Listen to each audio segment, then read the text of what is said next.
बे समाव दं आङो धेमाजि जिल्लानि सिङाव थानाय सेनं लादांगुरि गामियाव दिनै एक्स-एनडिएफबि एसनिफ्राय बैसागु मोसानाय हाबाफारि लादों। बे मोसानाय हाबाफारियाव माबायदि आरो मा रोखोमै मोसानाय हाबाफारि लादों बेनि सायाव जों माखासे बाथ्रा एक्स-एनडिएफबि महरै नोंथांमोना बैसागु मोसादों बेनि थांखिया मा?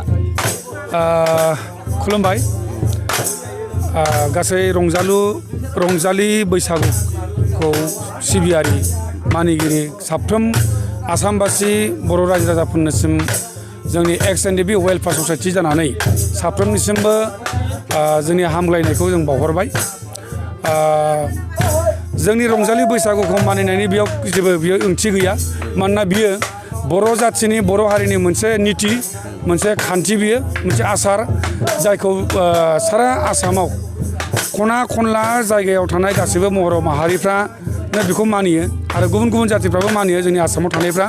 बे हिसाबै जोंबो धेमाजि जिल्ला एक्स-एनडिएफबि वेलफेयार ससाइटिया जों जथायै बेयाव एनडिएफबि एस हान्जानिबो दङ आरो जोङो एनडिएफबि पि हान्जानिफ्राय जों जथायै जोङो बे हाबाफारिखौ जों दिनै जोंबो रंजादों आरोखि। बेयाव जेबो बिदि ओंथि गैया जे गुबुन माबा मोनसे साबजेक्ट लानानै जों मोसादों, बे बाथ्रा नङा। जिहेतु बेयो मोनसे उत्सब, बे उत्सबनि उसिलायैनो जोंबो रंजादों। एक्स-एनडिएफबि हान्जाया दिनैसिमबो सरकारनिफ्राय अनसुंथाइ मोनाखै, बेनि सायाव मा बुंनो सानो? एक्स-एनडिएफबि वेलफेयार ससाइटि हिसाबै गभर्नमेन्टआ जिखिनि इमप्लिमेन्ट खालामनांगौ दङ बेखौ दिनैसिमहालागै इमप्लिमेन्ट खालामाखै आरो जिखिनि अनसुंथाइ होनो गोनां दङ बेखौबो दिनै 100आव 20%ल', 100आव 20%ल' दिनै अनसुंथाइखौ होदों।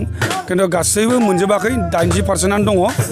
आरो बयनिख्रुइ दुखुनांथावसिन बाथ्राया बेनो जाहैबाय मा, जोंनि माखासे जेलाव थानाय जायफोरनिखि गाहाय आफादगिरि रन्जन दैमारि सारखौ दिनैसिमबो जेलनिफ्राय उदां खालामनो हायाखै आरो माखासे इमप्लिमेन्ट खालामनायनि बाथ्राखौथ' बुंबावनोनो नांला जे बिथांमोना दिनैसिमहालागै अबहेला खालामगासिनो दं जोंनि इमप्लिमेन्टनि सायाव। एक्स-एनडिएफबि हान्जाया एनएलएफबिनि गोदान महरखौ मा बुंनो सानो? एनएलएफबिनि जिथुनाखि गोदान आफाद, बेयाव जोङो एक्स-एनडिएफबि हिसाबै बेयाव बुंनो जेबो लुबैया।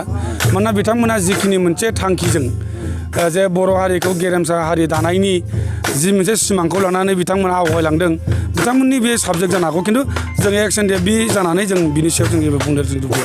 एक्स-एनडिएफबि महरै दिनै रायजो राजाखौ मा खावलायनो सानो बैसागु बोथोराव?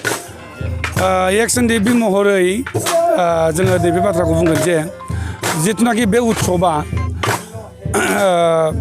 दाखालिनिफ्राय जागायनानै 1 तारिखनिफ्राय जागायनानै दिनै 3 अक्ट', जे खना खनला जेसेबां बर' रायजो राजाफोर दङ बिथांमोना नैबे उत्सबखौ बयबो मानिनांगौ। मानोना बे जाबाय गिदिंनानै बोसोराव खेबसेल' फैयो। बे हिसाबै दुखु दाहा मेंनाय बानाय दङमोनब्लाबो बे बोसोरनि जि रंजाथाइ, बे रंजाथाइखौ जाहाथे बयबो फालिनाया मोजां। माखासे लाइमोनफोरा जौ सेरेबजों गफबनानै दं, बिनि सायाव नोंथांमोना मा बुंनो सानो? माखासे लाइमोनफ्रा जेरैबायदि जौ जुवाजों गेरेबनानै थानाय बा गब'नानै थानाय बाथ्राखौथ' दिनै समाजानो बयबो नुदों। माखासे माहारियारि आफादफ्रा बेखौ हमथानो गोबां सेस्था खालामबोदों आरो जोंबो एक्स-एनडिएफबि वेलफेयार ससाइटि हिसाबै एबा खना खनलायाव थानाय गुबुन गुबुन जिल्लायाव थानाय गासैबो एक्स-एनडिएफबि आफादा जे जोङो बेखौबो जोङो थांखि लादों जे गामियारि ओनसोलाव जेरैबायदि जाखांफुबाय थानाय जेनेरेसन जायफोरनिखि लाइमोनफोर बिथांमोना जौ जुवाजों गेलेनायखौ जोंबो बेखौ हमथाबोगोन। आरो जों आफाद हिसाबै गोदोबो एनडिएफबि थानाय समाव जोङो बेफोरखौ जों गोदोबो हमथाबोखादों आरो जों हमथालांबाय थागोन।